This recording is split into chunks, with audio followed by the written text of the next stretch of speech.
Drama serial शेर जो कि बहुत ही अच्छा ड्रामा बन चुका है, इसकी नेक्स्ट एपिसोड जो हैं वो आपको दिखाई जाने वाली हैं। बद्र सामान जो है उसे तो अब अपनी जान के लाले पड़े हुए हैं।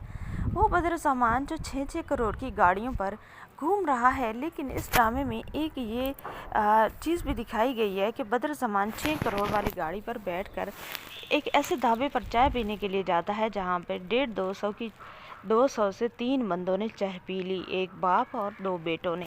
तो शायद वो इस बात को लेकर अब बहुत डर गया है और प्रैक्टिस कर रहा है कि मैं भी जब शेर वापस आ गया, अभी तो वो ऑनर है कंपनी का, लेकिन तब वो सड़क छाप बन जाएगा और ऐसी जगहों से ही उसे खाना पीना होगा, शायद इस प्रैक्टिस की वजह से या फिर से ये दिखाया गया है। और आजकल जो बाकी पाकिस्तानी ड्रामों में दिखाया जा रहा है वो ये है कि कभी तो शादी के मंडट से बगैर ही किसी बात के, किसी प्रूफ के लड़की को उठा लिया जाता है, तो कभी घर से पुलिस उठा ले कर जाती है।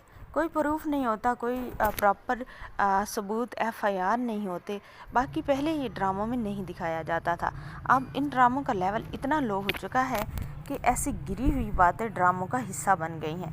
दूसरी तरफ आप ये भी देखने वाले हैं कि जब फजर जो होती है शेर की तरफ से आती है और सोने का नाटक करती है, कहती है कि अम्मी मैं सो रही हूँ, लेकिन फजर सोती नहीं है। वो तो शेर पर ही मुसलसल शेर के बारे में सोचती रहती है और वीडियो कॉल पर लगी रहती है।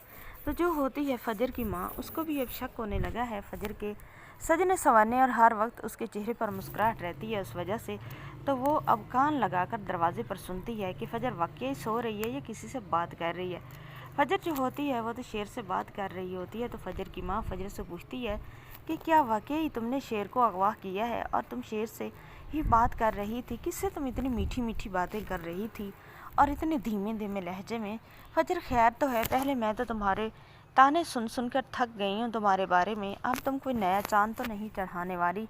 फजर अपनी माँ से कहती है कि मम्मा आपको मैं ऐसी लगती हूँ। तो फजर की माँ कहती है कि बेटा, बेटियों के या किसी इंसान के बदलने में कोई देर नहीं लगती, लेकिन बेटियों की माँओं के सर नीचे होते हैं शर्म से। पहले मैं बहुत ज़्यादा शर्मिंदा हूँ, तुम्हारा बाप और दादा तो मुझे जीने भी नहीं देते। फजर जो होती है तब सारी बात माँ को बता देती है कि इस तरह उसने शेर को साइड पे रखा हुआ है, क्योंकि वहाँ पर उसे नशे की टैबलेट और उसे अपहज करने की टैबलेट खिलाई जा रही थी। तो शेर ने उस पर एहसान किया था फाज जैसे दरिंदे से बचाकर, तो ये कर्ज उतारना चाहती थी एक डॉक्टर होने के नाते। तो फजर की माँ अपनी बेटी की इस काविश पर बहुत ज़्यादा खुश हो जाती है और उसे अप्रिशिएट करती है, कहती है बेटा ये तो आपने बहुत अच्छा किया, लेकिन अपने बाप को नहीं बताना।